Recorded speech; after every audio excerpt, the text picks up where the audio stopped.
তো ভাই ভূমিদস্যুরা মনে করে অন্য জায়গায় জোর করে বিল্ডিং উড়াইতে পারলে সাজছে কে আর কি আর এতা করে এতা করে আর ধরনের কোনো টাইম আসেনি হ্যাঁ।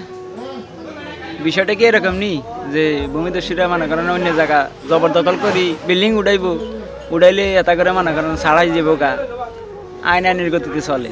আইন কি কারো কথা শুনে?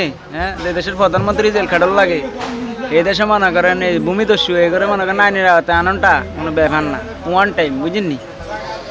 আর এখন আর অন্য জায়গায় বিল্ডিং জোর করে উড়াইলেও লাভ নাই কি থাকে বুঝিনি, মানে উড়াইলেও থাকতো না।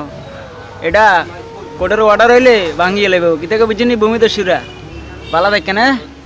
অন্য জায়গায় জোর করে সুরের মতো রাতকে হলাই হলাই না বিল্ডিং উড়ায় ভূমিদস্যুরা রাতকে হলাই সুরের মতো কাম করি তুমি মনে করেন ছাড় ডালাই দেয় তারা মনে করছে অন্য জায়গার মধ্যে বিল্ডিং উঠাইলে ওরে এরা তাকে বালকে হেলাইব। হ্যাঁ, ভূমিদস্যুরা এটা মনে করলে হ্যাঁ কোনো লাভ নাই কি থেকে বুঝিনি। এখন জেল জরিমানা সব কিছুর ব্যবস্থা আছে। লক্ষ্মীপুর কোর্টের অর্ডারটা হইলে ভূমিদস্যুর মালা দিয়ে খুন্ডা ভরে দিব বুঝিনি। ভূমিদস্যুরা কানালা খুন্ডা আছে না ঠেলি ভরে দিব একটা ঠেলি। আমি মনে হচ্ছেন জোর করি জায়গা দখল করি মানুষের জায়গা বিল্ডিং উঠাই আই বসবাস করব এই দিন শেষ। আগে জমানা ঠুস অনার কোনো হুন্দাইনা দিন নাই আগের মতন বুঝিনি কি তাকে।